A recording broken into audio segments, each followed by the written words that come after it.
لیکن اس سے پہلے ایک دو چیزیں، چونکہ اب ذوالحجہ 1446 ہجری شروع ہونے والا ہے، تو ایک دو اناؤنسمنٹس کرنا آج ہی ضروری ہیں، ورنہ ٹائملی اگر اسے اناؤنس نہ کیا تو آپ کے لیے کوئی فائدہ مند نہیں ہوگی۔ اس میں سے پہلی چیز جو ہے وہ یوم عرفہ کا روزہ ہے۔ صحیح مسلم میں حدیث ہے کہ میں اللہ سے امید کرتا ہوں کہ یوم عرفہ یعنی 9 ذوالحجہ کا روزہ جو ہے وہ 2 سال کے گناہوں کا کفارہ بن جائے گا۔ آپ علیہ السلام کی سنت تھی، یہ روزہ آپ رکھا کرتے تھے، صحابہ کرام کو بھی ترغیب دلایا کرتے تھے۔ اکثر لوگ پوچھ رہے ہوتے ہیں کہ یہ 9 ذوالحجہ جو ہے وہ آپ نے سعودی عرب کا دیکھنا ہے یا پاکستان کا؟ بھائی پاکستان کا ہی دیکھنا ہے۔ سعودی عرب کا دیکھنا تو یہ پچھلے 30-40 سال کی گیم ہے۔ اس سے پہلے تو ہمیں پتہ ہی نہیں ہوتا تھا کہ سعودی عرب میں چاند کب نظر آیا ہے، چند دنوں کے بعد ہی پتہ چلتا تھا۔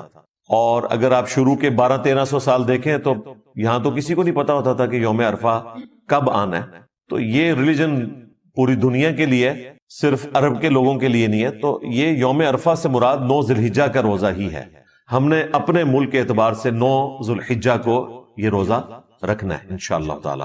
باقی جو قربانی کرنے والے لوگ ہیں ان کے لیے ایک الگ سے حدیث ہے صحیح مسلم کے اندر کہ جن لوگوں کا ارادہ ہو قربانی کرنے کا اس مہینے میں، تو وہ پھر ذوالحجہ کا چاند نظر آنے سے لے کر قربانی ہونے تک اپنے جسم سے کوئی چیز ریموو نہیں کریں گے، نہ ناخن ریموو کریں گے، نہ غیر ضروری بال، نہ سر کے بال، کوئی چیز کھال سے ریموو آپ نے نہیں کرنی۔ یہ پروٹوکول ان کے لیے ہے جنہوں نے قربانی دینی ہے۔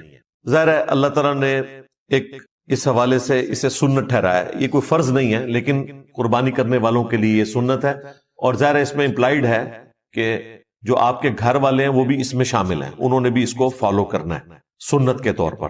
جب آپ کی قربانی ہو جائے اس کے بعد آپ بال ریموو کر سکتے ہیں۔ صحیح مسلم میں ہی ایک اور حدیث ہے کہ نبی صلی اللہ علیہ وآلہ وسلم نے غیر ضروری بال جو ہیں یا ناخن کاٹنے کی جو مدت مقرر فرمائی ہے وہ 40 دن میں ایک دفعہ ہے۔ تو اب یہ ضروری نہیں ہے کہ آپ نے ہر جمعے یہ بال کاٹنے، 40 دن میں ایک دفعہ کاٹ لیے یا ناخن کاٹ لیے تو وہ کافی ہے۔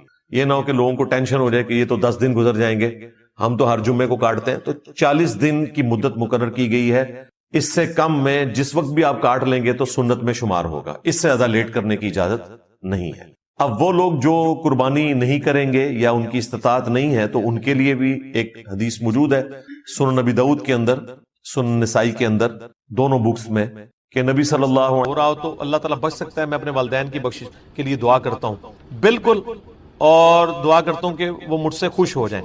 آپ سے خوش ہوں گے جب آپ ان کے رشتہ داروں کے ساتھ اس نے سلوک کریں گے۔ ابو داؤد میں حدیث ہے ایک بندے کی ماں مر گئی، آپ نے فرمایا تیری خالہ زندہ ہے تو اس کے ساتھ اس نے سلوک کر، پلس یہ کہ دعا کریں۔ ابن ماجہ میں حدیث ہے کہ ایک شخص کے مرنے کے بعد اللہ تعالیٰ جنت میں اس کا ایک درجہ بلند کرتا ہے، تو پوچھتا ہے میں نے تو یہ عمل نہیں کیا تھا، تو بتایا جاتا ہے کہ تیرے بیٹے نے تیرے لیے استغفار کی تھی۔ صحیح مسلم میں حدیث ہے میت کو 3 ثواب پہنچتے ہیں، ایک تو اس نے اپنی زندگی میں نیکی کا کوئی کام کیا تھا مرنے کے بعد ملے گا، دوسرا علم کی کوئی بات اس نے لکھی وہ بھی ظاہر اس کی اس کو ملے گا، تیسرا نیک اولاد۔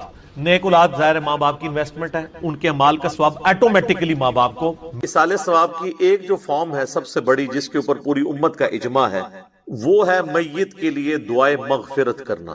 یہ ہے اصل بنیاد، باقی ساری چیزیں اس کے بعد میں آتی ہیں، اور اس کی جڑ قرآن میں ان الفاظ کے اندر موجود ہے۔ سورۃ الحشر کی آیت نمبر 10 ہے، اعوذ باللہ من الشیطان الرجیم، بسم اللہ الرحمن الرحیم، والذین جاءوا من بعدہم، وہ اہل ایمان جو کہ بعد میں آنے والے ہیں، یقولون، وہ کہتے ہیں اپنے سے جو اگلے گزر چکے ہیں ان کے حق میں دعا کرتے ہوئے، ربنا اغفر لنا ولاخواننا الذین سبقونا بالایمان، اے رب ہمارے مغفرت فرما دے ہماری اور ہمارے بھائیوں کی جو ہم سے پہلے ایمان کی حالت میں دنیا سے رخصت ہو گئے، ولا تجعل فی قلوبنا غلا للذین آمنوا، اور ہمارے دل میں کوئی کجی، کوئی ٹیڑھ پن، کوئی بغض و کینہ ان لوگوں کے بارے میں نہ رکھ جو مر چکے۔ ظاہر ہے جو مر چکا ہے وہ اپنے انجام کو پہنچ چکا ہے۔ صحیح بخاری میں حدیث ہے کہ مردوں کو گالی مت دو، وہ اپنے انجام کو پہنچ چکے ہیں، اچھے یا برے۔ ربنا انک رؤوف الرحیم، اے میرے رب بے شک، اے ہمارے رب بے شک تو بخشنے والا ہے، مہربان ہے۔ تو یہ اہل ایمان کو یہ بات سکھائی گئی ہے کہ ان کی یہ روش ہونی چاہیے کہ جو بھی ایمان کی حالت میں ان سے پہلے لوگ چلے گئے ان کے لیے دعائیں مغفرت کریں۔ اب یہ ایک الگ حقیقت ہے تلخ کہ ایمان کی حالت میں ہمارے معاشرے کے اندر تو اسی کو سمجھا جاتا ہے جو آپ کے فرقے پہ مرا ہو، کیونکہ دوسرے فرقے پہ مر جائے تو وہ تو ایمان کی حالت میں مرا ہی نہیں ہے۔ تو اب یہ ایک تلخ حقیقت ہے، اور اسی وجہ سے آپ دیکھتے ہیں کہ جب ایک مکتب فکر کے لوگ دوسرے مکتب فکر کا جنازہ پڑھ لیتے ہیں تو پھر بعد میں ان کے علماء فتویٰ دیتے ہیں کہ بھئی آپ کا تو نکاح ہی ٹوٹ چکا ہے، آپ نکاح بھی دوبارہ کروائیں اور تجدید ایمان بھی کروائیں، اور اس قسم کی کئی ایک فنی ویڈیوز جو اوریجنل ویڈیوز ہیں، اسلام کا مذاق اڑانے والی، مسلمانوں کی وجہ سے جو ویڈیوز بنی ہیں وہ معاشرے کے اندر عام ہیں، وہ آپ نے اکثر اوقات دیکھی ہوں گی۔ اب میرے بھائیو، یہ جو دعا کا معاملہ ہے یہ اللہ تعالیٰ نے ایسا اوبلیگیٹری رکھا ہے کہ ہماری جو اسلام کی بیسک ٹیچنگز ہیں ان کے اندر اس کو ایک ضروریات دین کے طور پر اللہ تعالیٰ نے ان چیزوں کو جاری فرما دیا، جیسا کہ صحیح بخاری اور صحیح مسلم کی متفق علیہ حدیث ہے کہ اللہ کے محبوب صلی اللہ علیہ وآلہ وسلم نے فرمایا کہ ایک مسلمان کے دوسرے مسلمان پہ 5 حقوق ہیں۔ جب وہ اس سے ملے تو اسے سلام کرے، یہ پہلا حق ہے۔ دوسرا حق، جب وہ بیمار ہو جائے اس کی عیادت کرے۔ تیسرا حق، جب وہ مر جائے تو اس کی نماز جنازہ پڑھے، تو ظاہر ہے نماز جنازہ میں دعا مانگے گا مرے ہوئے کے لیے۔ چوتھا حق، جب وہ دعوت دے تو اس کی دعوت کو قبول کرے۔ اور 5واں حق یہ ہے کہ جب وہ چھینک کے جواب میں الحمدللہ کہے تو آپ اس کے جواب میں کہیں یرحمک اللہ، اللہ تعالیٰ تجھ پر رحم فرمائے۔ تو یہ 5 بنیادی حقوق ہیں، جس میں تیسرا حق ایک مسلمان کی نماز جنازہ پڑھنا ہے، اور نماز جنازہ میں ظاہر ہے کہ دعا اللہ تعالیٰ نے اس کے اندر بلٹ ان رکھ دی ہے۔ صحیح مسلم میں ایک حدیث ہے کہ اللہ کے محبوب صلی اللہ علیہ وآلہ وسلم نے فرمایا کہ جس کے جنازے میں 40 ایسے لوگ شریک ہوں جو اللہ تعالیٰ کے ساتھ شرک نہ کرتے ہوں تو اللہ تعالیٰ ان 40 لوگوں کی شفاعت اس میت کے حق میں قبول و منظور فرما دے گا، یعنی اس کی مغفرت فرما دے گا۔ تو یہ بہت بڑی فضیلت ہے۔ تو یہ بھی مرے ہوئے بندے کو زندہ لوگوں کی طرف سے پہنچنے والی ایک نفع مند چیز ہے، آپ اسے ایصال ثواب کہہ لیں، آپ اس کو دعائے مغفرت کہہ لیں، کوئی بھی۔ نماز جنازہ میں ہم جو دعا مانگتے ہیں، ویسے تو کئی ایک دعائیں رپورٹ ہوئی ہیں، سب سے مشہور دعا وہ ہے جو جامعہ ترمذی کے اندر ہے، سنن نبی داؤد کے اندر ہے، سنن ابن ماجہ کے اندر ہے، اور مشکات المصابی کے اندر بھی موجود ہے۔ اللہم اغفر لی حینا و میتنا، اے اللہ ہمارے جتنے زندہ ہیں ان کی بھی مغفرت فرما اور جو مر چکے ان کی بھی مغفرت فرما۔ اللہم اغفر لی حینا و میتنا و شاہدنا و غائبنا، اور جتنے یہاں پہ موجود ہیں ان کی بھی، اور جو یہاں پر موجود نہیں ان کی بھی، وصغیرنا و کبیرنا، اور جتنے ہمارے چھوٹے ہیں اور جتنے ہمارے بڑے ہیں، وذکرنا و انثانا، اور جتنے مرد ہیں اور جتنی عورتیں ہیں۔ اللہم من احییتہ منا فاحیہ علی الاسلام، اے اللہ جب تک تو ہمیں زندہ رکھے تو اسلام پر زندہ رکھنا۔ ومن توفیتہ منا فتوفہ علی الایمان، اور جب ہمیں موت آئے تو ایمان کی حالت میں موت آئے، آمین۔ اچھا، مزے کی بات دیکھیں کہ اس میں میت کا ذکر صرف ایک دفعہ ہے، باقی سب زندوں کے لیے دعائیں ہیں۔ اور یہ جو جنازے کی ایکٹیویٹی بیسیکلی رکھی اس لیے گئی ہے کہ ایک تو آپ اپنے مسلمان بھائی کا حق پورا کریں گے، اور دوسرا آپ وہاں پہ جا کے اپنی موت کو یاد کریں، نہ کہ وہاں پہ بھی جا کے آپ واٹس ایپ میسیجز دیکھ رہے ہوں۔ آپ دیکھ رہے ہیں کہ میت کو دفنایا جا رہا ہوتا ہے اور لوگوں کے فون بج رہے ہوتے ہیں، کئی لوگ تو یعنی میت کو دفنانے کے لیے قبر میں اترے ہوتے ہیں نا، تو ان کے بھی فون وہاں پہ بج رہے ہوتے ہیں۔ یعنی یہ ہماری کمٹمنٹ کا لیول ہے آخرت کے ساتھ اور دنیا کے ساتھ، یہ آپ کمپیریزن کر سکتے۔ پھر اس سے اگلا ورژن ہے، سنن نبی داؤد میں حدیث ہے کہ جب اپنے بھائی کو دفنا چکو تو اس کی قبر پر کھڑے ہو کر اس کے قبر میں سوالات کی استقامت کے لیے دعا کرو، یہ نبی الاسلام نے حکم دیا۔ ایک تو ویسے ہمارے یہاں پہ عموماً لوگ نماز جنازہ کے بعد دعا مانگنا شروع کر، تو وہ تو کوئی ثابت نہیں ہے۔ وہ جس سنن نبی داؤد یا سنن نسائی کی حدیث کا سہارا لیتے ہیں وہ تو الفاظ ہی کچھ اور ہیں۔ وہ یہ کہ جب اپنے بھائی کے لیے جنازہ پڑھو تو خلوص سے اس کے لیے دعا مانگو، تو وہ یہ کہتے ہیں کہ جنازہ پڑھنے کے بعد مانگو، حالانکہ اس چیپٹر کی آپ ہیڈنگ دیکھ لیں، وہ جنازے کے اندر پڑھے جانے والی دعاؤں کا ذکر ہو رہا ہے۔ اور یہاں پہ کیا ہوتا ہے کہ ہمارے جو حنفی بھائی ہیں، بریلوی اور دیوبندی، ان کا جنازہ تو 1 منٹ کا بھی مشکل سے ہوتا ہے، اور بعد میں دعا جو ہے وہ 5 سے 10 منٹ کی ہو رہی ہوتی ہے۔ دیوبندی نہیں مانگتے، اور ان سے پوچھے کیوں نہیں مانگتے، وہ کہتے ہیں ثابت نہیں ہے۔ اور جب ان سے یہ پوچھیں کہ یہ جو فرض نماز کے بعد آپ اجتماعی دعا کرتے ہیں، ویسے تو اکیلے جو مرضی آپ کریں، یہ کہاں سے ثابت ہے؟ وہ کہتے ہیں یہ علماء نے جاری کی ہے تاکہ امت سے دعا اٹھ نہ جائے۔ تو کیا صرف دیوبندی علماء کو یہ حق حاصل ہے کہ وہ دین میں چیزیں خود سے انجیکٹ کریں گے؟ بریلویوں کو کوئی حق حاصل نہیں ہے؟ حقیقتاً تو دونوں کو کوئی حق حاصل نہیں، یہ دونوں نے ہی دین کے اندر اپنی طرف سے چیزیں داخل کر دی۔ اصل دعا جو ہے وہ قبرستان میں دفنانے کے بعد آپ نے قبر کے اوپر کھڑے ہو کر کرنی ہے، دفنانے کے دوران بھی ہے، صحیح سند کے ساتھ، مشکات المصابیح کے اندر موجود ہے، کتب ستہ میں سے یہ ابو داؤد ہے، یہ ترمذی کے ریفرنس ہے کہ آپ نے دفناتے ہوئے یعنی 3 مٹھیاں کم از کم مٹی کی بھر کے ڈالنی ہے قبر کے اوپر، بسم اللہ وعلی ملت رسول اللہ، اللہ کے نام سے شروع کرتا ہوں اور رسول اللہ کی ملت کے اوپر، تو یہ آپ نے پڑھ کے اس کے اوپر ڈالنی ہے۔ پھر دفنانے کے بعد جب آپ نے دعا مانگنی ہے تو ظاہر ہاتھ اٹھا کے مانگنی ہے۔ یہ بعض لوگوں کو ایک مسئلہ ہو جاتا ہے کہ شاید قبر پہ اگر ہاتھ اٹھا کے دعا مانگی تو یہ کوئی شرک ہو جائے گا۔ شرک تو تب ہوگا جب آپ مردے سے مانگ رہے ہوں گے، آپ اللہ سے مانگ رہے ہیں۔ صحیح مسلم میں اوپر تلے کئی احادیث ہیں کہ نبی علیہ السلام نے بقیع غرقد قبرستان میں جا کر 3 دفعہ دعا کی ہاتھ اٹھا کر، اور 3 دفعہ پھر ہاتھوں کو واپس لے گیا۔ تو یہ تو سنت ہے، اس میں کوئی حرج نہیں ہے، قبرستان میں بھی آپ ہاتھ اٹھا کے دعا کر سکتے ہیں۔ پھر قبرستان میں دفنانے کے بعد میت کے لیے دعا کرنا، اور پھر قبر کے اوپر اتنی دیر بیٹھنا کہ جتنی دیر ایک اونٹ کو نحر کر کے اس کا گوشت تقسیم کیا جائے۔ تو یہ صحیح مسلم کے اندر حضرت عمر ابن عاص کی وصیت ہے، انہوں نے اپنے بیٹے کو وصیت کی تھی کہ جب میں مر جاؤں میری قبر پہ اتنی دیر بیٹھے رہنا کہ جتنی دیر ایک اونٹ کو نحر کر کے اس کا گوشت تقسیم کیا جاتا ہے، یعنی 2 سے 2.5 گھنٹے، تاکہ میں اپنی قبر کے ساتھ مانوس ہوں، اور تاکہ میں یہ جان لوں کہ میں نے اپنے رب کے آئے ہوئے فرشتوں کو کیا جواب دینا ہے۔ اب وہ اس لفظ کو بھی لوگ پکڑتے ہیں، وہ کہتے ہیں جان لوں کا مطلب یہ ہے کہ وہ باہر سے کوئی آواز لگائے گا۔ تو اگر آواز ہی لگانی ہوتی تو حضرت عمر ابن عاص اپنے بیٹوں کو کہہ دیتے کہ بھی تم نے جو ہے نا میری قبر پہ کھڑے ہو کے اذان دے دینی ہے تاکہ مجھے پتہ چل جائے۔ یہاں پہ لوگ دیتے ہیں نا اذان، پوچھے کہاں لکھی ہے، وہ کہتے ہیں منع کہاں ہے۔ تو اس اعتبار سے تو آپ دین میں جو مرضی داخل کر لیں۔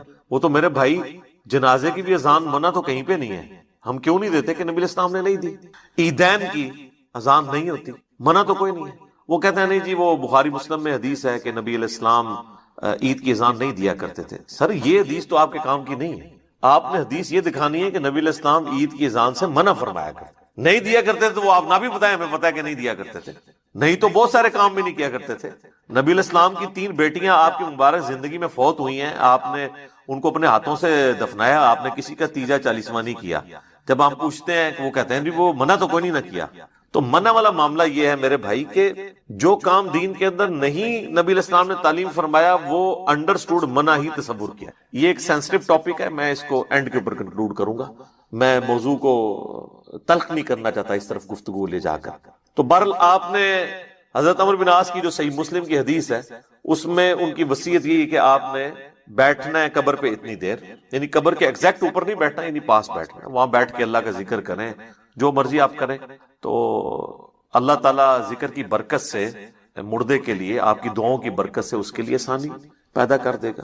اور ظاہر ہے کہ یہ بھی اللہ کی مرضی ہے، زبردستی تو اللہ تعالیٰ کو کسی کی دعاؤں سے نہیں لگائی جا سکتی۔ وَلِعَاذُ بِاللَّهِ تَعَالَى اللہم انی اعوذ بک من عذاب جہنم ومن عذاب القبر ومن فتنة المحیا والممات ومن شر فتنة المسیح الدجال۔ یہ دعا بخاری اور مسلم دونوں میں آئی ہے، اور نبی علیہ السلام حکم دیا کرتے تھے کہ نماز کے تشہد میں 4 چیزوں کے اگینسٹ اللہ تعالیٰ کی پناہ طلب کی جائے۔ اللہم انی اعوذ بک من عذاب جہنم ومن عذاب القبر ومن فتنة المحیا والممات من شر فتنة المسیح الدجال۔ اے اللہ میں جہنم کے عذاب سے تیری پناہ مانگتا ہوں، قبر کے عذاب سے تیری پناہ مانگتا ہوں، زندگی اور موت کے فتنے کے اگینسٹ تیری پناہ مانگتا ہوں، اور جھوٹے مسیح دجال مسیح کے فتنے سے تیری پناہ مانگتا ہوں، آمین۔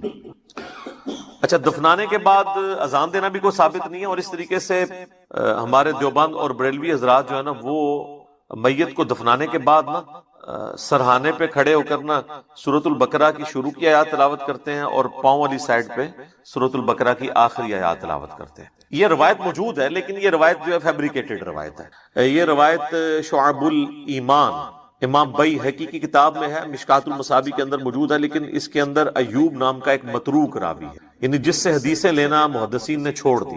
Rejected personality.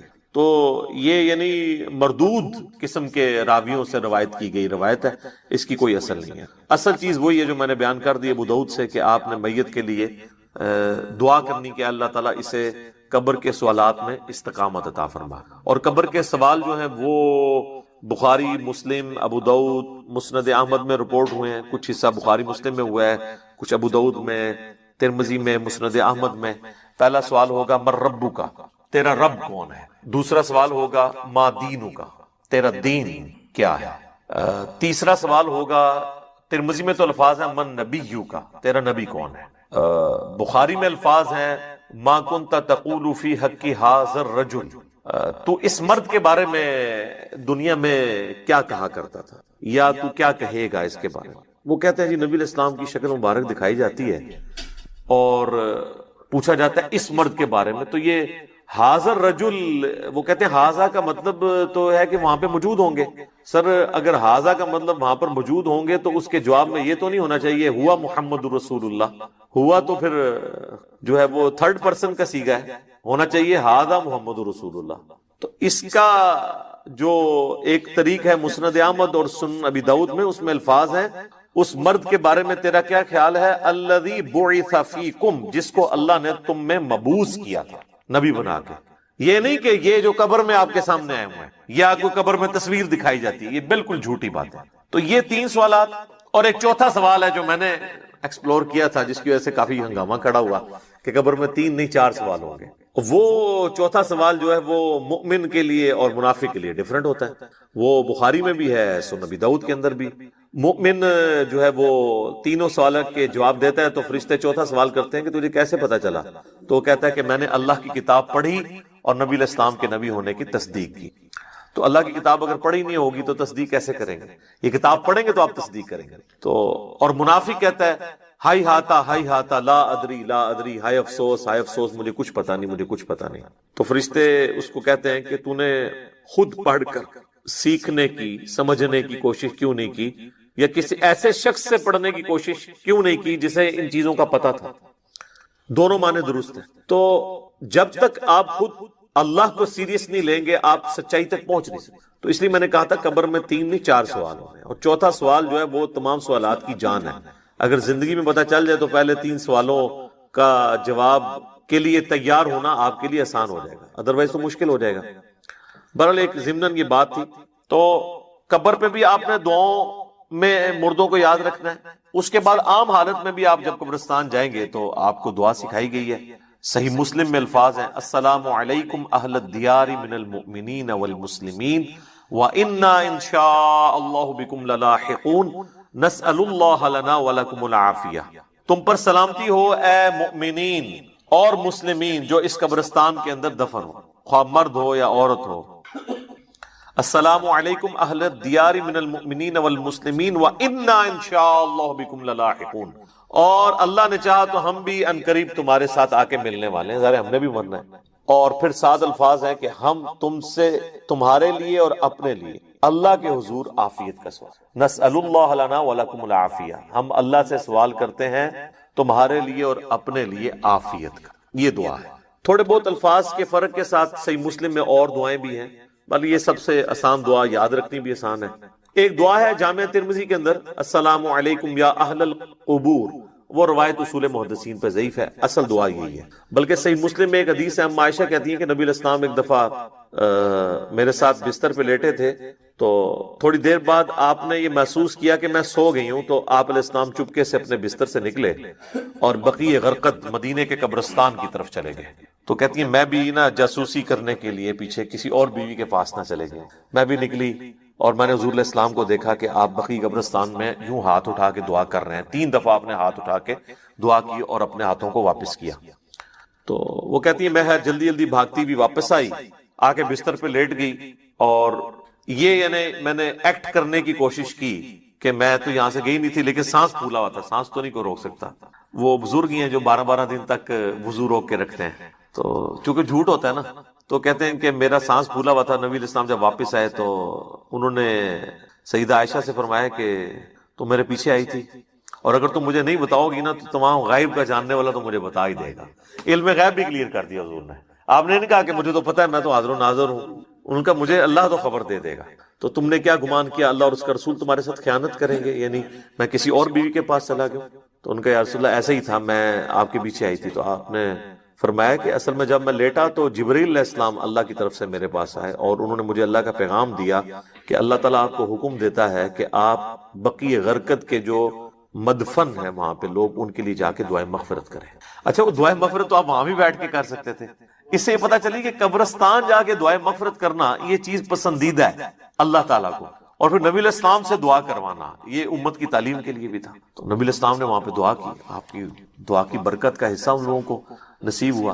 تو اس سے یہ پتہ چلا کہ آپ قبرستان جا کے آپ ہاتھ اٹھا کے بھی دعا کریں گے، رات کے وقت بھی جا سکتے ہیں، اور صحیح مسلم میں الفاظ ہیں، اما عائشہ کہتی ہیں کہ نبی علیہ السلام اکثر بقیع غرقد قبرستان چلے جایا کرتے تھے دعا کرنے کے لیے قبرستان میں۔ تو یہ یعنی نبی صلی اللہ علیہ وآلہ وسلم کی سنت ہے۔ باقی ہاتھ اٹھا کے دعا کرنا فرض نماز کے بعد بھی اپنی انڈیویجول دعا کر سکتے ہیں، اس کے لیے تو کوئی ممانعت نہیں۔ ابو داؤد میں تو روایت کمزور ہے، لیکن المستدرک للحاکم میں صحیح سند سے ہے کہ تمہارا رب سخی ہے، کریم ہے، حیا فرماتا ہے ایسے شخص سے جو اس کے حضور ہاتھ اٹھا کے دعا کرتا ہے کہ اسے محروم لوٹائے۔ ہاتھ اٹھا کے دعا کرنا اللہ تعالیٰ کو بغیر ہاتھ اٹھائے دعا کرنے سے زیادہ محبوب ہے، اور دعا کے بعد چہرے پہ ہاتھ پھیرنا بھی سنت ہے، بلکہ امت یہ وہ سنت ہے جو واقعی سنت ہے، جو اجماع اور عملی تواتر سے ٹرانسفر ہوئی ہے۔ اور الادب المفرد امام بخاری کی کتاب کے اندر صحیح بخاری کی سند کے اوپر یہ حدیث موجود ہے کہ حضرت عبداللہ ابن زبیر اور حضرت عبداللہ ابن عمر یہ دعا کے بعد اپنے چہرے پر ہاتھ پھیرا کرتے تھے۔ نبی اسلام کے حوالے سے بھی ملتا ہے، ابو داؤد میں روایت کمزور ہے، اس لیے شیخ زبیر عزیز صاحب نے مشکات کے فٹ نوٹ پہ اس روایت کے اوپر ضعیف کا حکم لگا کے ساتھ الادب المفرد کی روایت لکھ دی ہے کہ یہ روایت درست ہے۔ ویسے بھی امت کا اجماع ہے، اس کے لیے حدیثوں کی تو ہمیں حاجت نہیں ہے، امت کا اجماع اور عملی تواتر سنت سے چہرے پہ ہاتھ پھیرنے کو ٹرانسفر کر رہی ہے۔ لہذا چند ایک علماء عرب کا اسے بدعت کہنا ان کے یعنی کم علمی کی نشانی ہے اور ایک تنگ نظری کی نشانی ہے۔ اوورال یہاں پہ بھی جو اہل حدیث ہیں وہ چہرے پہ ہاتھ پھیرنے کے قائل ہیں۔ میں ضمناً ساتھ چھوٹے چھوٹے مسائل بتا دیتا ہوں تاکہ آسانی ہو جائے۔ تو آپ نے چہرے پہ ہاتھ بھی پھیرنے ہیں۔ اس طریقے سے صحیح مسلم میں حدیث ہے کہ نبی علیہ السلام اپنی والدہ کی قبر پر گئے، آلموسٹ آپ سمجھ لیں اپنے والدہ کی وفات کے 50 سال کے بعد، کیونکہ یہ فتح مکہ کے بعد کی بات ہے، تو 50 سال تقریباً گزر چکے تھے، اور آپ علیہ السلام قبر پہ گئے اور آپ روئے، اور آپ کو دیکھ کے آپ کے ساتھی بھی اصحاب بھی روئے، اور پھر آپ علیہ السلام نے فرمایا میں تمہیں قبروں پہ جانے سے منع کیا کرتا تھا۔ ظاہر نئی نئی قوم بت پرستی سے پھری تھی تو اس لیے نبی علیہ السلام احتیاط کرتے تھے، اب میں تمہیں حکم دیتا ہوں کہ قبروں پہ جایا کرو، کیونکہ یہ موت کو یاد دلاتی ہے۔ لیکن یہ قبروں پہ جانا ہے، مزارات کے اوپر نہیں۔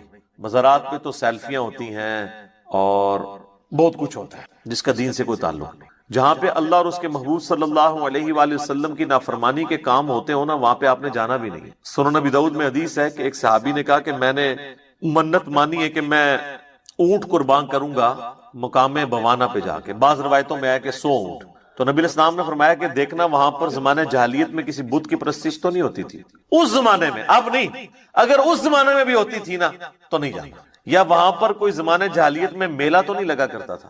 انہوں نے دونوں چیزیں جب رسول اللہ کو کنفرم کی تو آپ صلی اللہ علیہ وآلہ وسلم نے پھر ان کو اجازت دے دی، ٹھیک ہے کہ تم کرو۔ پھر آپ علیہ السلام نے فرمایا کہ ایسی منت نہ پوری کرو جو تمہیں یعنی عاجز کر دے، اس طرح کی منت نہ مانو، اور اگر مانی ہے تو اس کو منت کو پورا نہ کرو، اور اللہ کی نافرمانی میں بھی منت نہ مانی جائے، اور جو اللہ کی نافرمانی میں ہوگی آپ نے اس کا کفارہ بھی نہیں دینا ہوگا۔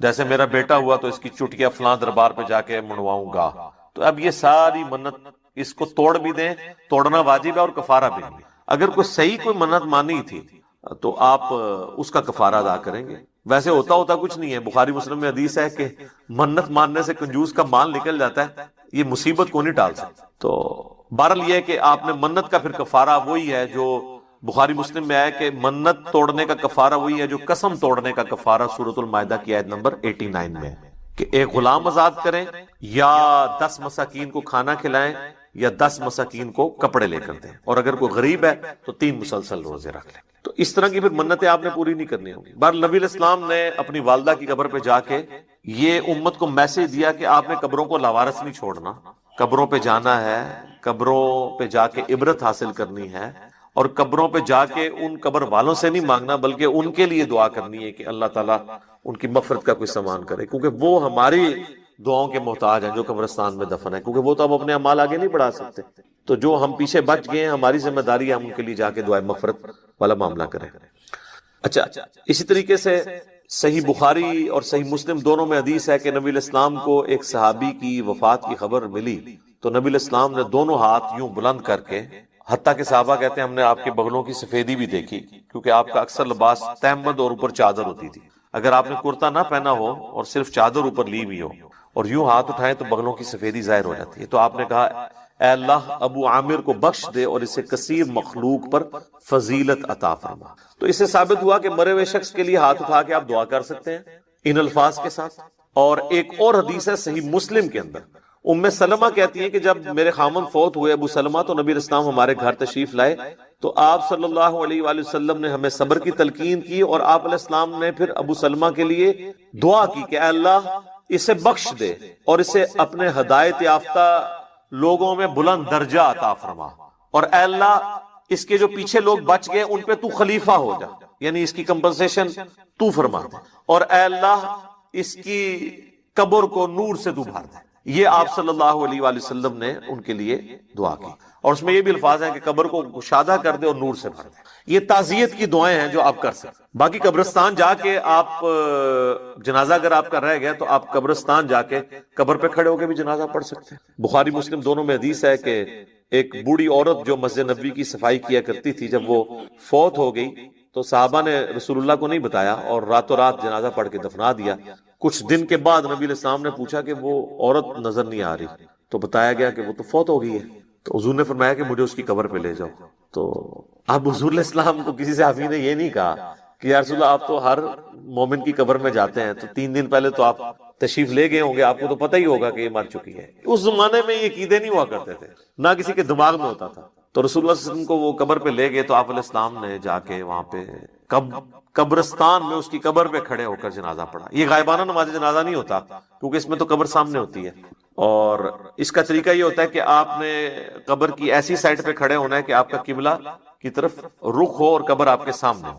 اور پھر آپ علیہ السلام نے واپسی پر فرمایا، مسلم شریف میں ڈیٹیل ہے، اس میں الفاظ ہیں کہ یہ قبریں اندھیروں میں ڈوبی ہوئی تھی، اللہ نے میرے جنازہ پڑھنے کی برکت سے انہیں نور سے بھر دیا. اب یہ سبحان اللہ تو آپ نے بول دیا ہے، لیکن اس کا جو ایک تلخ پہلو ہے کہ نبی کی دعا کی برکت سے کسی کافر کی قبر جو ہے نا وہ نور سے نہیں بھر سکتی، کیونکہ کافر کے بارے میں تو نص قطعی ہے قرآن کی. وہ تو سورہ توبہ میں آپ 70 دفعہ بھی دعا کریں ہم نہیں قبول کریں گے، منافقین کے لیے، کافروں کے لیے. تو یہ مسلمانوں کی قبریں تھیں نمبر 1. اور مسلمان ظاہر بریلوی دیوبندی اہل حدیث نہیں، اس زمانے کے مسلمان. میں صحابہ نہیں کہتا ورنہ آپ کہیں گے گستاخی ہو گئی ہے. آپ خود ہی پوچھ لیجیے گا کون لوگ ہوں گے جو حضور کی زندگی میں فوت ہو چکے ہیں ایمان کی حالت میں. اچھا، تو نبی علیہ السلام نے فرمایا کہ نور سے اللہ تعالیٰ نے ان کی قبروں کو بھر دیا. اچھا، پہلے اندھیروں میں تھی، اور اس سے یہ بھی پتا چلا کہ رسول اللہ کی برکت کیا ہے کہ آپ کے جنازہ پڑھنے کی برکت سے اللہ تعالیٰ نے آپ کی دعا کی برکت سے ان کو یہ نفع عطا فرمایا. اب یہ حضور کی دعا ہی ہے، باقی تو جنازہ تو صحابہ نے بھی ان کا پڑھا ہوگا. ٹھیک ہے، یہاں تو لوگ کہتے ہیں بزرگ جنازہ پڑھ لیں تو جناب سمجھو کہ اگلے پچھلے سارے مردے بخشے گئے. تو جنازے تو ان کے بھی ہوئے تھے لیکن حضور کے جنازہ پڑھنے سے فرق پڑا، ویسے تو نہیں پڑا. اس طرح بخاری مسلم میں حدیث ہے نبی علیہ السلام ایک جگہ سے گزر رہے تھے تو آپ کا خچر بےدک گیا اور آپ رک گئے. تو صحابہ نے پوچھا یا رسول اللہ کیوں رکے؟ آپ نے فرمایا ان 2 قبر والوں کو عذاب ہو رہا ہے. کسی صحابی نے نہیں کہا کہ کشف القبور ہے، ہمارے جو گھوڑے کے قدموں سے خاک نکل کے جو ہمارے گھوڑے کے نتھرے میں بیٹھے گی، وقت کا بڑے سے بڑا غوث بھی اس مرتبے کو نہیں پہنچ سکتا. جب غوث قبروں کے اندر جھانک کے دیکھ لیتے ہیں تو یا رسول اللہ ہم بھی ابھی دیکھ لیتے ہیں. وہ تو حضور سے پوچھ رہے ہیں کہ یا رسول اللہ یہ کیا ہے، قبر کے اندر کیا ہو رہا ہے؟ سب کہانی ہے. غوث پر سارے فیل کرتے ہیں.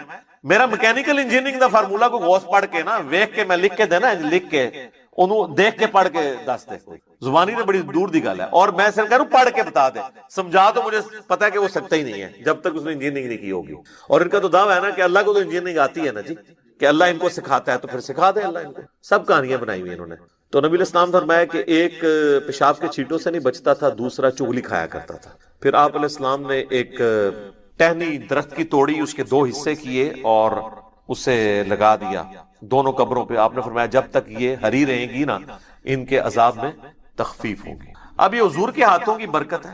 لوگوں نے پھر آگے ضرب تقسیمیں لگا دی کہ جی وہ ٹہنیاں جو ہے اللہ کا ذکر کریں گی اور ذکر کرنے کی برکت سے یہ ہوگا. اور سر ٹہنیاں لگانے سے کیا ہونا ہے؟ وہ رسول اللہ کے مبارک ہاتھوں کی برکت تھی. اور اسی کو پھر ایکسٹراپولیٹ کیا نا انہوں نے قبروں پہ جو پھول ڈالتے ہیں. تو پھر آپ پھول نہ ڈالیں, جو نبی الاسلام نے کیا وہی کام کریں. آپ ضرور ٹہنی لگائیں, اور یہاں پہ لوگ لگا بھی دیتے ہیں دفناتے وقت سرانے سائڈ کے اوپر. تو آپ سنت کے اوپر, اسی سنت کے اوپر عمل کریں. تو آپ نے فرمایا ایک پیشاب کے چھینٹوں سے نہیں بچتا تھا اور ایک چغلی کھایا کرتا تھا. بظاہر ایک دیکھنے میں معمولی سے گناہ ہے, لیکن ان کا عذاب یہ یعنی ان کو دیکھنا پڑا. تو نبی صلی اللہ علیہ وآلہ وسلم کے اس عمل کی برکت سے ان تک یہ نفع پہنچا. تو یہ تو حضور کی برکات ہے. تو بعض لوگ یعنی نبی الاسلام کے قبرستان جنازہ پڑھنے سے غائبانہ نماز جنازہ کی طرف جاتے ہیں. غائبانہ نماز جنازہ یہ نہیں ہے. صحیح بخاری میں موجود ہے نبی الاسلام نے نجاشی کا نماز جنازہ غائبانہ پڑھا, اور آپ کو اللہ تعالیٰ نے وحی کے ذریعے بتایا. تو آپ نے فرمایا کہ تمہارا بھائی جو ہے وہ نجاشی فوت ہو گیا, تو اس کے لیے 4 تکبیریں کہیں. تو امام بخاری نے اس پہ باب نہیں باندھا کہ غائبانہ نماز جنازہ کا جواز. امام بخاری کو پتا تھا یہ نجاشی کی خصوصیت ہے, کیونکہ نجاشی کی تو وہ حیثیت نہیں تھی جو رسول اللہ کے اور اصحاب کی تھی. حضور کے نزدیک سب سے لاڈلے صحابہ, جن میں ٹاپ آف دا لسٹ حضرت زید ابن حارثہ, جن کا نام قرآن میں آیا سورۃ الاحزاب میں. حضور کے منہ بولے بیٹے, اور وہ جنگ موتا میں شہید ہوئے. تو بخاری کے الفاظ ہیں, آپ مدینہ شریف میں رو رہے ہیں کہ میرے زید کو شہید کر دیا گیا, میرے جعفر کو شہید کر دیا گیا, عبداللہ بن رواحہ کو شہید کر دیا. اور پھر مسلمان اللہ کی تلواروں میں سے ایک تلوار یعنی خالد بن ولید پر متفق ہوئے ہیں. تو وہ اپنی فوج بچا کے واپس لانے میں کامیاب ہو گئے رومن امپائر کے گئے. لیکن نبی الاسلام نے ان کا کوئی نہیں کہا کہ اٹھو تو زید پہ نماز جنازہ غائبانہ پڑھے. تو یہ غائبانہ نماز جنازہ کیٹاسٹرافک کنڈیشن میں, اگر کوئی کفر کی سرزمین میں مر گیا ہے اور وہاں پہ اس کا کوئی یعنی نماز جنازہ پڑھنے والا نہیں ہے, تو آپ یہاں پہ ضرور پڑھیں. یہاں تو ایک شہر میں مرتا ہے, ہزاروں کا جنازہ ہوتا ہے, دوسرے شہر میں اس کا غائبانہ پڑھ رہے ہوتے ہیں. اور اس کا پڑھ رہے ہوتے ہیں جو ذرا امیر ہوتا ہے, جس نے زیادہ فنڈ دیا ہوتا ہے. غریب آدمی کے لیے کہتے ہیں جی دعا, امیر آدمی کے لیے غائبانہ نماز جنازہ. ٹھیک ہے نا؟ تو نہ آپ کی دعاؤں سے کوئی فرق پڑ رہا ہے نہ نماز جنازوں سے, کیونکہ آپ تو سب کچھ دنیا داری کے لیے کر رہے ہیں. تو یہ جو ایٹیچیوڈ ہے, پھر اس کے اوپر چندے اکٹھے کرنا. آپ پتہ نا, ہمارے تو یہاں ایک بہت بڑی جماعت رہی ہے جس نے غائبانہ نماز جنازہ کو ایک ایکٹیویٹی بنا کے اس طرح پریزنٹ کیا اور یعنی ہلچل مچا کے رکھتی, اور اس میں پھر چندے اکٹھے کیے. تو یہ بھی ایک یعنی لوگوں کی جیبیں ہتھیانے کا ایک ذریعہ بن گیا. حالانکہ مردے کے لیے تو دعا کرنی ہے کہ اللہ تعالیٰ اس کے لیے کوئی آسانی والا معاملہ فرمائے. تو نبی صلی اللہ علیہ وآلہ وسلم نے دعا کے حوالے سے جو چیزیں تعلیم فرمائی ہیں, میں نے کوشش کی ہے کہ آپ تک پہنچیں. کہ آپ نے دعا کرنی ہے جب کوئی شخص مر جاتا ہے, اس کے لیے دعا کرنی ہے جنازے کی شکل میں, پھر قبرستان میں جا کے دعا کرنی ہے اس کی قبر پہ کھڑے ہو کے, اس کے بعد قبر پہ بیٹھے رہنا ہے اتنی دیر, 2-2.5 گھنٹے, جتنی دیر اونٹ نہر کر کے اس کا گوشت تقسیم کیا جاتا ہے, چند لوگ بیٹھ جائیں. اس کے بعد بھی وقتاً فوقتاً جب قبرستان جانا ہے اس کے لیے دعا کرنی ہے, اور قبرستان نہ بھی جائیں اپنی نمازوں کے اندر آپ نے دعا کرنی ہے اس کے لیے. تو کئی ایک دعائیں ہیں, آپ یہ دعا تو ضرور کریں اپنے نماز کے تشہد میں. بخاری مسلم میں حدیث ہے, جب تم تشہد پڑھ چکو, درود شریف پڑھ چکو, تو جو چاہو اپنے رب سے مانگو. تو کم از کم اپنے ماں باپ کے لیے دعا مانگیں, رب ارحمہما کما ربیانی صغیرا, اے رب ان دونوں پر رحم فرما جس طرح انہوں نے بچپن میں مجھے پالا تھا. رب ایک شخص آیا, اس نے جو ہے وہ نماز کے دوران حمد و درود کے بغیر ڈائریکٹ اللہ سے مانگنا شروع کر دیا. تو جب وہ فارغ ہوا, آپ صلی اللہ علیہ وسلم نے اسے بلا کر کہا کہ سائل تو نے مانگنے میں جلدی کی, تجھے چاہیے کہ جب دعا مانگنے لگے پہلے اللہ کی حمد بیان کر, پھر مجھ پر درود پڑھ, اور پھر اللہ کی طرف متوجہ. اور اس حدیث میں آتا ہے کہ ایک اور شخص آیا, یعنی ابن مسعود وہ خود تھے, اور اس نے اللہ کی حمد اور درود کے ذریعے دعا مانگی. تو آپ صلی اللہ علیہ وسلم فرمایا سل تعطا, سل تعطا, مانگ تجھے دیا جائے گا, مانگ تجھے دیا جائے گا. درود شریف پہ میں الگ سے بھی لیکچر دے چکا ہوں, مسئلہ نمبر 56 کے عنوان سے 2 گھنٹے کی گفتگو ہے. درود شریف کے صحیح فضائل اور صحیح احکام و مسائل بڑی ڈیٹیل کے ساتھ, ہر اینگل سے درود شریف کے حوالے سے آپ کو وہ سمجھ لیں کہ انسائکلوپیڈیا ہے وہ لیکچر, مسئلہ نمبر 56 اہل سنت پاک.com پہ. تو دعا کے لیے حمد اور درود شریف ضروری. اس لیے دیکھیں نماز کی انٹلیکچوئل ترتیب ہے, آپ پہلے دعا کرتے ہیں, التحیات للہ والصلوات والطیبات, اللہ کی حمد کرتے ہیں, پھر نبی صلی اللہ علیہ وسلم پر سلام عرض کرتے ہیں, السلام علیکہ ایھا النبی, اس کے بعد آپ درود پڑھتے ہیں, اور اینڈ پہ آپ دعا مانگتے ہیں, اللہم انی اعوذ بک من عذاب جہنم ومن عذاب القبر ومن فتنة المحیا والممات ومن شر فتنة المسیح الدجال. یا اللہم ربنا آتنا فی الدنیا حسنۃ وفی الآخرۃ حسنۃ وقنا عذاب النار یا رب اجعلنی مقیم الصلاۃ ومن ذریتی ربنا وتقبل دعائی ربنا اغفر لی ولوالدی وللمؤمنین یوم یقوم الحساب. کوئی بھی دعائیں مانگیں، یہ بھی مانگیں جو میں وظائف بتا رہا ہوں، کیونکہ بخاری اور مسلم کی متفق علیہ حدیث ہے. مشکات میں آپ کو تشہد والے چیپٹر میں حدیث مل جائے گی کہ نماز میں تشہد میں درود کے بعد جو چاہو اپنے رب سے مانگو، یعنی عربی میں مانگنا ہوگا. دعائیں مانگے، دعائیں معصورہ کتاب و سنت میں جتنی ہیں وہ مانگے. اس کے علاوہ بھی مانگ سکتے ہیں اگر الفاظ درست ہوں لیکن عربی زبان میں. تو یہ پہلا وظیفہ جامعہ ترمذی میں انٹرنیشنل نمبر کے مطابق 3505، مشکات میں 2292 نمبر یہ حدیث ہے. اور قرآن حکیم میں تو ہم پڑھ چکے ہیں سورۃ الانبیاء آیت نمبر 87 اور 88 میں آپ صلی اللہ علیہ وسلم نے ارشاد فرمایا کہ یونس علیہ السلام نے مچھلی کے پیٹ میں اپنے رب کو ان الفاظ کے ساتھ پکارا تھا، لا الہ الا انت سبحانک انی کنت من الظالمین. اور پھر آپ صلی اللہ علیہ وسلم نے فرمایا کہ جو کوئی شخص اپنے کسی بھی معاملے میں، کسی بھی پریشانی میں اس دعا کے ذریعے اللہ کی طرف متوجہ ہو، اللہ تعالیٰ اس کی دعا کو قبول فرما لیتا ہے. اور قرآن میں بھی آ گیا نا کذالک ننجی المؤمنین. اور کتنا بڑا فتویٰ آیا میرے بھائیوں، سورہ الصافات 143 144، فلولا انہ کان من المسبحین، اگر یونس ہمیں ان الفاظ میں ہماری تسبیح نہ کرتا، للبث فی بطنہ الی یوم یبعثون، تو مچھلی کے پیٹ میں قیامت تک مچھلی کے پیٹ میں رہتا اگر اس طرح نہ ہمیں پکارتا. اس کی قبر مچھلی کا پیٹ بن جاتی. یعنی یہ اتنا عطاب، اور وہ دور ہو گیا اس دعا سے، بہت بڑے اسماء اعظم میں سے. تو یہ بہترین دعا، بہترین وظیفہ، اسماء اعظم میں سے بہترین چیز، اور سب سے بڑھ کر جو میں نے بات کی کہ بہترین استغفار، اللہ سے توبہ مانگنے کا بہترین ذریعہ. اور کس طریقے سے؟ اے اللہ تو پاک ہے نا، تجھ سے تو غلطی نہیں ہوگی، میں بندہ ہوں، غلطی کروں گا. اللہ نے تو معاف کرنا ہے نا، کیونکہ جب بندے نے اپنی عاجزی کا اظہار کر لیا ہے اور اللہ تعالیٰ کو بتایا اللہ یہ تیری کوالٹی ہے، تو غلطی نہیں کرتا، تو میں تو انسان ہوں، غلطی کروں گا. تو یہ ہے پہلا وظیفہ. دوسرا وظیفہ وہ بھی جامعہ ترمذی میں انٹرنیشنل نمبر کے مطابق 3524 نمبر حدیث ہے، لیکن ترمذی کا طریق جو ہے وہ ضعیف ہے. یہ میں پہلے بتا دوں، امام ترمذی نے ساتھ لکھا ہے یہ روایت کمزور ہے، لیکن ضروری نہیں ہوتی کہ روایت اگر ترمذی میں کمزور ہے تو کہیں اور وہ روایت صحیح نہیں موجود ہے. اس کی صحیح سند المستدرک للحاکم میں انٹرنیشنل نمبر کے مطابق 1862 نمبر موجود ہے، اور سنن نسائی الکبریٰ میں 10492 نمبر ہے، اور مشکات میں بھی 2454 نمبر حدیث ہے انٹرنیشنل نمبر کے مطابق. تو صحیح سند المستدرک للحاکم اور سنن نسائی الکبریٰ کے اندر موجود. اور وہ وظیفہ ہے انس بن مالک کہتے ہیں اور سعد بن ابی وقاص کہتے ہیں رضی اللہ تعالی عنہما وعلیہم السلام کہ آپ صلی اللہ علیہ وسلم کو جب کبھی کوئی تکلیف یا پریشانی پہنچتی تو آپ صلی اللہ علیہ وآلہ وسلم ہمیشہ ان الفاظ میں اپنے رب کو پکارا کرتے ہیں، یا حی یا قیوم برحمتک استغیث، اے خود سے زندہ ہر چیز کو تھامنے والے، میں تیری رحمت کے ساتھ تیری مدد کا سوال کرتا ہوں. استغیث بولیں گے نا الف کے ساتھ، حمزہ کے ساتھ، تو یہ سنگولر کا صیغہ ہوگا. اور اگر ہم بولیں گے نستغیث نون کے ساتھ تو یہ جمع کا صیغہ بن جائے گا. یہ میں اس لیے بتا رہا ہوں، لوگ پوچھ رہے ہوتے ہیں جی بعض جگہ لکھا ہوتا ہے جناب نستغیث، بعض جگہ لکھا ہوتا ہے استغیث، کیا کریے؟ وہ نستغیث جمع کا صیغہ بنا لیا جاتا ہے. جیسے دعا ہے سنن ابی داؤد میں اللہم اجرنی من النار، لیکن اگر جمع کا صیغہ بنائیں گے تو اللہم اجرنا من النار ہو جائے گا.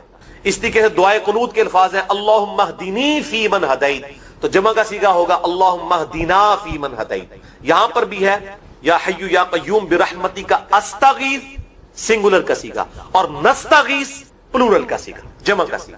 کتنی بہترین دعا ہے، اے خود سے زندہ ہر چیز کو تھامنے والے، میں تیری رحمت کے ساتھ تیری مدد کا سوال کرتا ہوں. تو یہ بھی اسماء اعظم میں سے ہے.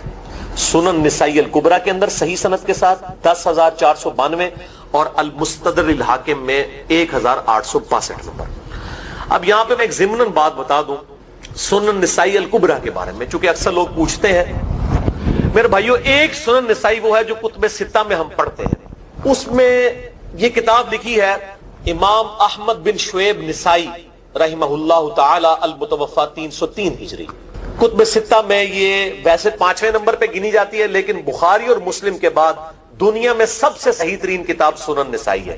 سب سے کم ضعیف حدیثیں اس کے اندر ہیں. بخاری مسلم کے بعد تیسرا نمبر اس کتاب کا ہے. دنیا کی کوئی حدیث کی کتاب بخاری مسلم کے بعد صحیح نہیں ہے جتنی سنن نسائی ہے.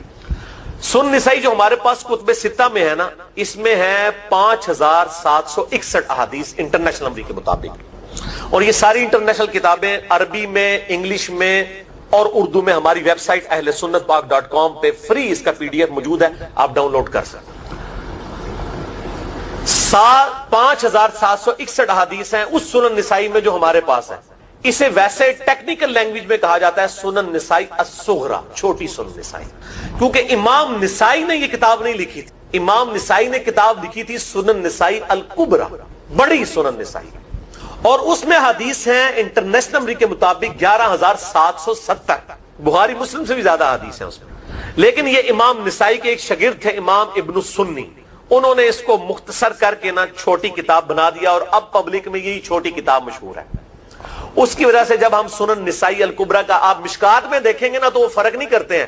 جب وہ سنن نسائی کا حوالہ دیتے ہیں نا تو آپ کو نسائی میں وہ ملے گا بھی نہیں، وہ الکبرا میں ہوتا ہے، کیونکہ وہ اس تفریق کو مانتے نہیں، وہ تو سنن نسائی الکبرا کو سنن نسائی مانتے ہیں. جبکہ ہماری پبلک جو ہے وہ سنن نسائی، وہ میں اب حوالہ دے رہا ہوتا ہوں کہ جی سنن نسائی الکبرا میں 9928 نمبر حدیث ہے کہ جو آیت الکرسی پڑھ لے فوراً بعد کسی بھی نماز کے فرض کے فوراً بعد تو مرتے ہی جنت میں داخل ہوگا. تو لوگ کہتے ہیں جناب نسائی تے حدیث ہیں جناب 5761 نے، تسی 9928 کی تمہیں دس دیو. تو میں ساتھ حالانکہ بول رہا ہوتا ہوں سنن نسائی الکبرا، میں نے کبھی اس کے بغیر نہیں بولا. تو الکبرا سے آپ کا دماغ تو کام کرنا چاہیے، الکبرا کیوں بول رہا ہے ساتھ؟ کوئی صغرا بھی ہے جس کی یہ الکبرا ہے بڑی، اور ہمارے گرین کارڈ میں یہ وظیفہ لکھا ہوا ہے الکبرا کے ساتھ. اسی طریقے سے جو میرا وہ واقعہ کربلا کے اوپر 150 اسناد پر مشتمل پمفلٹ ہے، ریسرچ پیپر نمبر 5B واقعہ کربلا کا حقیقی پس منظر 72 صحیح الاسناد احادیث کی روشنی میں. 72 کا تو ٹائٹل ہے شہدائے کربلا کی نسبت سے، احادیث اس میں 150 ہیں. اس میں اکثر حدیثوں کے حوالے میں نے سنن نسائی الکبرا سے دیے ہوئے ہیں. وہ لوگ کہتے ہیں مل ہی نہیں رہی ہے، تو میرے بھائی وہ سنن نسائی الکبرا آپ کے پاس ہوگی تو آپ کو ملے گا نا. تو سنن نسائی الکبرا الگ سے وہ اصل کتاب ہے، اس میں سے سنن نسائی الصغرا بنائی گئی ہے. اسی سنن نسائی الکبرا کا چیپٹر ہے خصائص علی، جس میں 194 حدیث ہیں سیدنا مولا علی رضی اللہ تعالیٰ عنہ علیہ السلام کی شان میں. امام نسائی نے ناسبیوں کے خلاف وہ کتاب کا وہ چیپٹر لکھا، وہ خصائص علی چیپٹر ہے سنن نسائی الکبرا کا. اس طریقے سے فضائل صحابہ بھی امام نسائی کی جو کتاب ہے وہ بھی اسی کتاب کا چیپٹر. اسی طریقے سے عمل الیوم واللیلہ، صبح و شام کے جو اذکار ہیں وہ چیپٹر بھی اسی سنن نسائی الکبرا میں سے ہے. اسی میں یہ وظیفہ ہے کہ جو آیت الکرسی فرض نماز کے فوراً بعد پڑھتا ہے تو مرتے ہی جنت میں داخل ہوگا. میں نے اس کتاب کے اس چیپٹر کا حوالہ نہیں دیا، وہ الگ سے بھی چیپٹر چھپا ہوا ہے، جس طرح خصائص علی الگ سے ہے، فضائل صحابہ الگ سے ہے. خصائص علی تو ہمیں ہماری ویب سائٹ پہ بھی موجود ہے اہلسنتپاک.com پہ. فضائل صحابہ بھی اردو ترجمے اور تحکیم کے ساتھ چھپ چکی ہے. اور یہ عمل الیوم واللیلہ، دن رات کے جو اذکار ہیں، یہ بھی الگ سے عربی میں چھپی ہوئی ہے. تو میں اس کا حوالہ نہیں دیتا، میں سنن نسائی الکبرا کا کہتا ہوں 9928 آیت الکرسی کا وظیفہ. تو یہ سنن نسائی الکبرا کا میں نے حوالہ دیا ہے یا حی یا قیوم برحمتک استغیث 10492 صحیح طریقہ ہے. بعض اوقات کسی ایک کتاب میں ضعیف، ترمذی کا اس کا طریق جو ہے وہ ضعیف ہے. سنن نسائی الکبرا اور المستدرک للحاکم کا طریق جو ہے وہ بالکل صحیح ہے.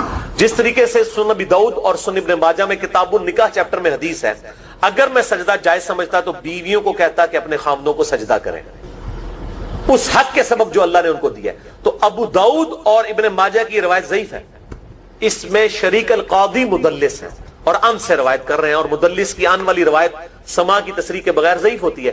لیکن ہم اس حدیث کو صحیح کہتے ہیں کیونکہ اس سما کی تصریح سنن البہیقی کے اندر موجود ہے الکبرا، تو ہم پھر اس کی بنیاد پہ کہتے ہیں چونکہ وہاں پر صحیح لہذا اس کو ہم کہتے ہیں شواہد کی بنیاد پہ صحیح. یہ میں آپ کو ٹیکنیکل چیزیں بتا رہا ہوں، یہ وہ چیزیں جو آپ کے کئی وہ جو بڑے بڑے علماء پڑھ کے فارغ ہوتے ہیں ان کو بھی یہ باتیں نہیں پتا ہوتی ہیں. وہ کہتے ہیں جناب آپ کتوں پڑھے ہو، اور میں کہنا پائی میرے آئنسٹائن تے نیوٹن کو کسی مدرسے تو پڑھنے کی ضرورت نہیں ہوتی. نیوٹن 8ویں کلاس ہی نسیا ہوا ہے، آج نیوٹن ہوتے PhD ہوتی فزکس کی.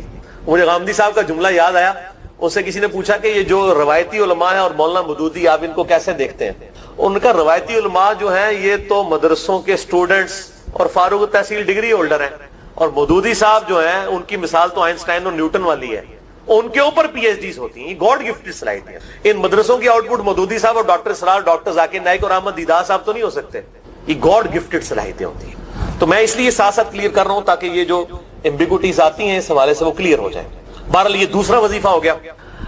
اب تیسرا وظیفہ جو ہے کمال وظیفہ, صحیح بخاری میں موجود, انٹرنیشنل نمبر کے مطابق 4563 نمبر.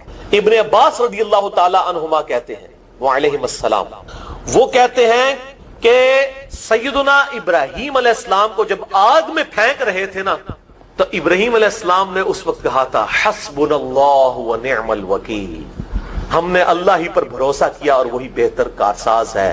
اور تمہارے نبی صلی اللہ علیہ وسلم کو بھی جب مصیبت اور پریشانی آتی تھی وہ بھی پڑھا کرتے تھے حسبنا اللہ و نعم الوکیل, ہم نے اللہ ہی پر بھروسہ کیا اور وہی بہتر کارساز ہے. اس کے اندر وہ شعر جو بنا دیا نا, نعم المولا و نعم النصیر, ویسے الگ سے آیت ہے, الگ سے آیت ہے, لیکن یہ شعر نہیں بنانا, بس اتنا ہی وظیفہ ہے حسبنا اللہ و نعم الوکیل. اور یہ جو انہوں نے کہا کہ نبی صلی اللہ علیہ وسلم بھی یہ کہتے تھے, اس کا ذکر الحمدللہ قرآن میں بھی موجود ہے, اس سے بھی بڑھ کر سورہ آل عمران کی 173 نمبر آیت میں ہے کہ جب نبی صلی اللہ علیہ وسلم اور اہل ایمان کو یہ خبر پہنچی کہ کافر ان کے خلاف سازشیں کر رہے ہیں, تو نبی اور اہل ایمان نے پکارا حسبنا اللہ و نعم الوکیل. تو حسبنا اللہ و نعم الوکیل قرآن کی آیت بھی ہے, اور یہ ہے وہ آیت, وظیفہ قرآن میں آیا ہوا ہے, یہ آل عمران 173 اور صحیح بخاری 4563. اور مجھے بڑا وجد آیا کہ ابراہیم علیہ السلام کو جب آگ میں پھینکنے لگے تھے, انہوں نے اس وقت اللہ کو ان الفاظ کے ساتھ حسبنا اللہ و نعم الوکیل.